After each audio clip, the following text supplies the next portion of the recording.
घर घर भक्ति की शक्ति चैनल में आपका स्वागत है। श्री राम के परम भक्त हनुमान जी को वीरों के वीर महावीर कहा जाता है, जिन्होंने अपने प्रभु राम की रक्षा करने के लिए बहुत से युद्ध किए और जीते। शास्त्रों में इन्हें संकट मोचन कहा जाता है, क्योंकि ये अपने भक्तों को हर संकट से उबारते हैं। रामायण की कथा से यह पता चलता है कि हनुमान जी अपनी निस्वार्थ भक्ति से राम के मन मंदिर में बसे हुए हैं। उन्होंने अपने पराक्रम से बड़े बड़े राक्षसों का नाश किया। हनुमान जी ने अपने पराक्रम से शनिदेव, बाली, अर्जुन, भीम जैसे वीरों को युद्ध में पराजित करके उनका अभिमान चूर चूर किया। लेकिन क्या आपको पता है कि संकट मोचन हनुमान जी ने अपने जीवन काल में अभिमान वश एक ऐसा भी युद्ध लड़ा जिसमें उन्हें हार का सामना करना पड़ा। इस युद्ध में हनुमान जी को हराने वाले कोई और नहीं, एक अन्य राम भक्त ही थे। उन्हें हराने वाले मच्छिंद्रनाथ जी नाम के एक बड़े तपस्वी थे। एक बार जब वे रामेश्वरम में आए तो राम जी निर्मित सेतु देखकर वे भाव विभोर हो गए और प्रभु राम की भक्ति में लीन होकर वे समुद्र में स्नान करने लगे। तभी वानर वेश में उपस्थित हनुमान जी की नजर उन पर पड़ी और उन्होंने मच्छिंद्रनाथ जी की शक्ति की परीक्षा लेनी चाहिए। हनुमान जी ने अपनी लीला आरंभ की, जिससे वहां तेज बारिश होने लगी। हनुमान जी उस बारिश से बचने के लिए एक पहाड़ पर वार कर गुफा बनाने की कोशिश का स्वांग करने लगे। मच्छिंद्रनाथ जी का ध्यान टूटा और उन्होंने तुरंत सामने पत्थर को तोड़ने की चेष्टा करते हुए उस वानर से कहा, हे वानर, तुम क्यों ऐसी मूर्खता कर रहे हो? जब प्यास लगती है तब कुआं नहीं खोदा जाता।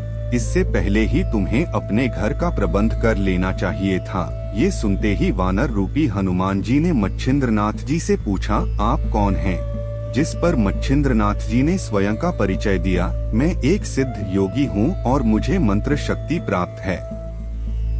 हनुमान जी ने मच्छिंद्रनाथ जी की शक्ति की परीक्षा लेने के उद्देश्य से कहा, वैसे तो प्रभु श्री राम और महाबली हनुमान जी से श्रेष्ठ योद्धा इस संसार में कोई नहीं है, पर कुछ समय उनकी सेवा करने के कारण उन्होंने प्रसन्न होकर अपनी शक्ति का 1% हिस्सा मुझे भी दिया है।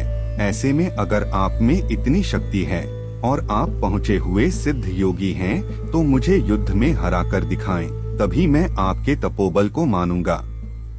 इतना सुनते ही मच्छिंद्रनाथ जी ने उस वानर की चुनौती स्वीकार कर ली। तब वानर रूपी हनुमान जी ने मच्छिंद्रनाथ जी पर 7 बड़े पर्वत फेंके, पर इन पर्वतों को अपनी तरफ आते देख मच्छिंद्रनाथ जी ने अपनी मंत्र शक्ति का प्रयोग किया और उन सभी 7 पर्वतों को हवा में स्थिर कर उन्हें उनके मूल स्थान पर वापस भेज दिया। इतना देखते ही महाबली को क्रोध आया। उन्होंने मच्छिंद्रनाथ जी पर फेंकने के लिए वहां उपस्थित सबसे बड़ा पर्वत अपने हाथ में उठा लिया, जिसे देखकर मच्छिंद्रनाथ जी ने समुद्र के पानी की कुछ बूंदों को अपने हाथ में लेकर उसे वाताकर्षण मंत्र से सिद्ध कर हनुमान जी के ऊपर फेंका। पानी की बूंदों का स्पर्श होते ही हनुमान जी का शरीर स्थिर हो गया और वे हलचल करने में भी असमर्थ हो गए। मंत्र शक्ति से कुछ क्षणों के लिए हनुमान जी की शक्ति छिन गई और वे उस पर्वत के नीचे दबकर तड़पने लगे। हनुमान जी का कष्ट देख उनके पिता वायुदेव प्रकट हुए और मच्छिंद्रनाथ जी से हनुमान जी को क्षमा करने की प्रार्थना की। वायुदेव की प्रार्थना सुन मच्छिंद्रनाथ जी ने हनुमान जी को मुक्त कर दिया और हनुमान जी अपने वास्तविक रूप में आ गए।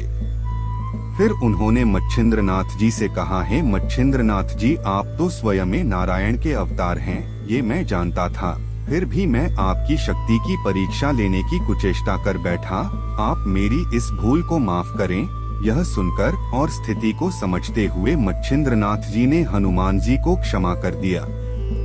आपको बजरंगबली जी की ये कहानी कैसी लगी, कमेंट करके जरूर बताएं। अगर आपको हनुमान जी की ये कथा अच्छी लगी हो तो वीडियो को लाइक करें और चैनल को सब्सक्राइब करें। जय बजरंगबली।